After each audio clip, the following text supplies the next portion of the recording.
Hey everyone, I had the Z Flip 5. Let's open it up and check it out. Alright, so we got the pull tabs. One, two. Let's see. Alright, so simple packaging. It's interesting that they went and put the cameras up this time. When I got the Z Flip 4, it was with the screen up. So that's a bit different. What else is included in the box? So on this side, literally nothing. On this side, we have the box with the cable and this SIM ejector tool, but none of that's useful. So let's just continue this. Unwrap it somehow. There we go. It's ripping. Alrighty. So actually I went ahead and I bought the Samsung exclusive color green, and I went with that because I just thought the color combination of the darker green and then the flat black on the outside looked really nice. And looking at it in person, I'm not disappointed. This color scheme is pretty awesome. Alright, so I do want to point out that the screen, I know it hasn't been like broken in yet, and as you use it and keep it closed, the crease gets a bit deeper. But I still remember the Z Flip 4 when I first got it, and it wasn't this shallow. The only thing is that compared to the other ones that are currently out, it's just a minimal improvement, but an improvement nonetheless. So off the bat, it's just so nice to see a bigger screen on the outside.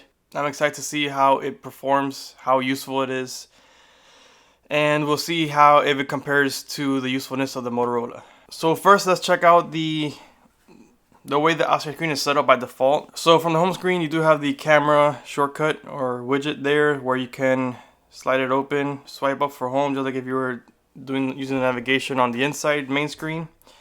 Alright, so then you got the calendar by default, you got the weather, those are pretty good.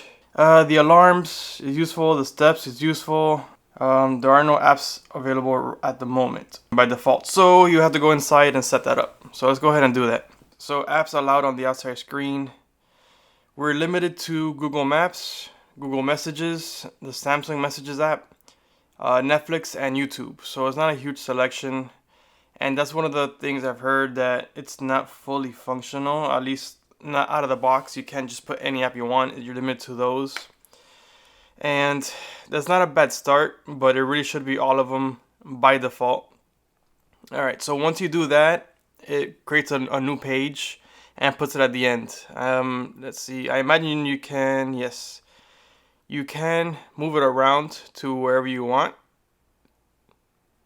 Obviously not to the left of the home screen. And then it says you can edit. Let's see how we can edit it. Okay, you have to open to edit. And it just takes it to that screen. So by editing it means you can flip off the switch to remove the app. So off the bat, it's not the best or it's not the most open outside experience. I am familiar with the Good Lock app, and I know that that's what you need to unlock it for all the other apps. It's unfortunate that that's the route you have to go to, but it is an option, and you can use pretty much any app once you have the Good Lock app set up in there. And I'll actually go over that so I could use the outside screen fully. I'll go over it on this video on how to do that. The camera, I expected, is the same sensors from what I'm understanding. I didn't actually look it up, but it's still, I'm not expecting any great results from this for further shots or shots that have like crazy amount of detail or whatever. But in terms of what it's made for, this camera is going to be great because it's made for fairly close-up shots, basically almost selfies or close proximity shots. And together with the outside screen being so large, you definitely have a good viewfinder here, and so it's gonna make it a lot easier to use. You're gonna get the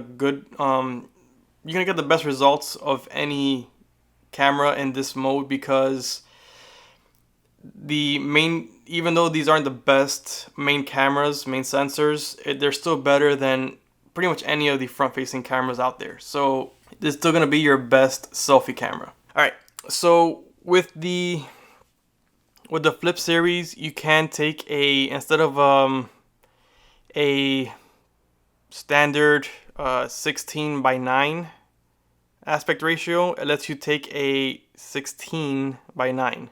So basically you're taking a landscape type video on the portrait orientation for the phone. That's a great feature. I love it. What I do not like is that it's limited to 1080p, and it seems like it's not the hardest fix. I think it's limited because it's a 12 megapixel camera, and that doesn't leave enough pixels to create a 4K video in this format. So if they were able to upgrade this to a 24 or higher megapixel camera, they should be able to use this same feature but in 4K, and that would be ideal for so many users out there. I'm just thinking about on the creative side. If you want to shoot a 4K video with the phone and you don't have a tripod, or you don't want to take a tripod, you can place this on a table and get that tripod style look with the phone, but at 4K. So 1080p you can get away with.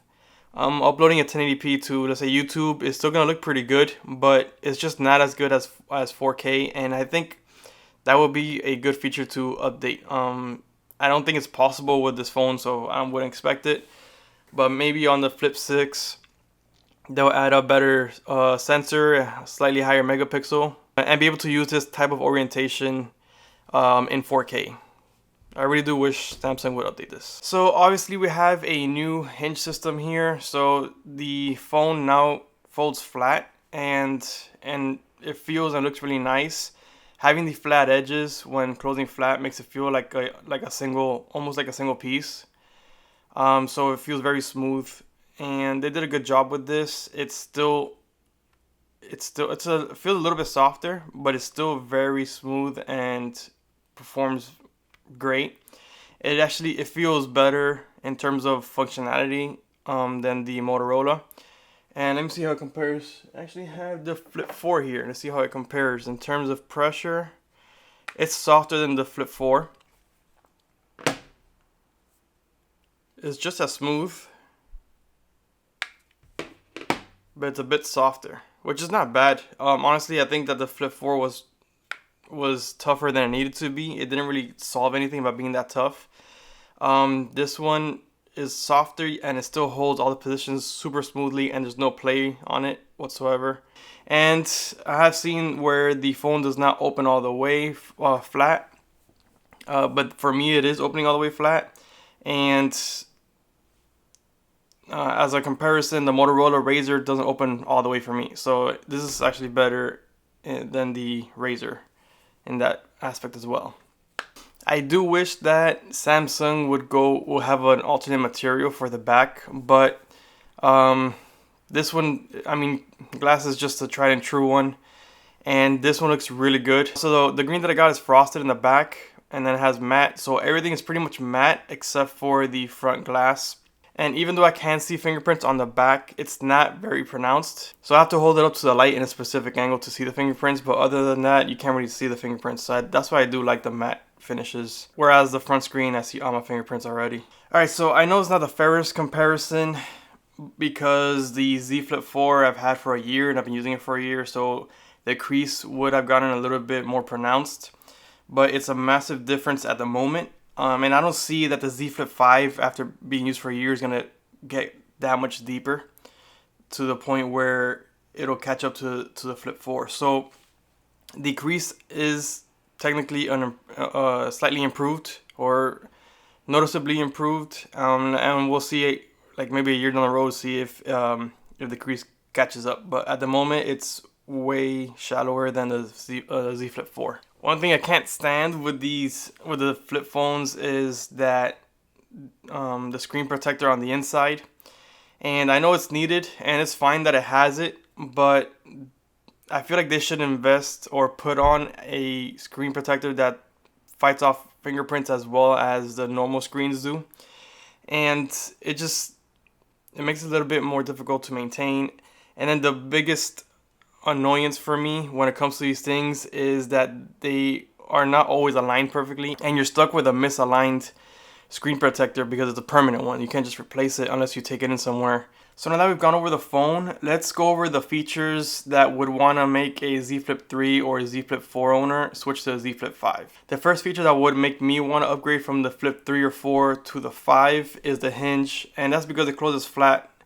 It being a little bit softer is nice too, but really the closing flat part is what really makes me want to go to the Flip 5 because one, it's more comfortable when you're holding it to have it all uniform.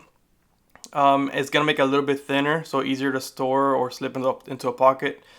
And also it's gonna reduce the chances of something going into the screen while it's closed. The next reason someone would want to change from the Flip 3 or 4 to the 5 is the chipset. So the Snapdragon 8 Generation 2 is gonna be more powerful, which not that important because the Flip 3 and 4 both had powerful chips. But the big thing is that it's also more efficient. So it was shown with the S22 Ultra to S23 that it's a lot more efficient than the Generation 1, and the 8 Plus Generation 1 did improve on that. So I don't expect the same type of increases in terms of efficiency, but I still do expect some efficiency gains with the 8 Generation 2. And the last and most obvious reason is the front screen. I've been hearing since the Flip 3 that users want a larger cover screen, and then when the Flip 4 came out with the same size screen as the Flip 3, there were a lot of complaints about that, and I remember hearing it and seeing it. So the fact that, you know, they made a larger screen, they really didn't have a choice because if not they would fall behind. But the fact that they made a larger screen on the outside now is a huge improvement. It makes it a lot more useful. And even though out of the box you can't use all the apps, you can use the Good Lock app to bring out that functionality. It requires some extra steps, but it's possible to do. Alright, so I'm gonna go over the Good Lock app. For starters, you have to get this from the Samsung store. So go to Samsung, look up Good Lock, download it. So the Good Lock is basically a holder for all of their different apps that let you update the Samsung. You have Makeup and you have Life Up. So the one that we need is in Life Up, and from my understanding it's in the multi-star. In multi-star there's a specific section for foldables. The first section is actually where we need to look at, and it says here cover widgets. The one we really want is actually the first one that shows up, and it's the launcher widget. And so it has it here. It brings up the menu like if it was a setting, and then here you can select, similar to how the Motorola works by default. Here you select the apps that you want. So I would want, for example, on the messaging apps, so I would want WhatsApp. So we start off on the home screen. I scroll because I've moved it already. I scroll to the right and it's the default available apps for the Flip 5. One more. Oh. Alright, so if you scroll too fast, it's going to skip one. Alright, so one more, and it's the Good Lock one. Technically, you can select the same apps. What I'm saying here, you can select the same apps and only use the cover widget. Personally, I would hide the regular apps one and just use the cover widget the whole time. Really, once you have that, the outside screen is ultra useful. So I would definitely suggest the setup that I would do. I would suggest hiding the default apps screen and using the Good Lock cover widget. That's going to be your best experience. And once you do that, it's very comparable to the Motorola Razr. Unfortunately, it's not by default. I don't get why it's not by default. Maybe because they haven't been able to test all that out yet. So they don't want to put something out there that's going to make the phone less reliable. And I guess by you doing this, that option was your decision. So they won't be held liable for an app or phone that's not behaving properly. That could be the reason. But I would just still do it. If you see that it's not working, then you just disable it and go back to the default apps. But honestly, I would just leave it with a Good Lock, and I think it's gonna help improve your experience quite a bit. All right, so my final thoughts on my initial review of the Flip 5 is that it's definitely worth the upgrade. In my opinion, it's worth the upgrade to the from the Flip 3 or Flip 4 to the 5, and mainly for that front screen, because it's gonna make your experience that much better. It's gonna let you use the phone closed more often without having to open it for pretty much every single thing. You can actually type on the outside, which is, you know, way better than on the Flip 4, which I think the Flip 4 let me, when I used the cover widget, I couldn't get the keyboard up. It was obviously too small, but I was able to kind of send like a voice message or type with a voice. You couldn't do much with it. It wasn't useful. So this definitely gives you a new way of using the phone, and it's gonna improve your experience quite a bit. I would definitely suggest upgrading from any previous Z Flip series phone to the Flip 5 because this is definitely a big step up in terms of usability. Obviously, if you were able to get the pre-order deals where you get a large amount of trade-in value for the previous Flip series, it was a no-brainer. Like I got mine for $50 basically, plus tax, because I got the $50 early sign up or whatever they call it bonus, and then I got $900 for my Flip 4, which I still got to send in. So that pretty much gave me $950 in terms of credit, and I got the phone for $1,000 with the storage upgrade. So I had the 512 model actually. That blows the competition out of the water because of the price and trade-in values. You just can't get a phone of this caliber for $50 or $100 from the competitors. So those are my thoughts on the Z Flip 5. I hope you found it helpful. Don't forget to like and subscribe down below. And as always, I'll see you on the next one.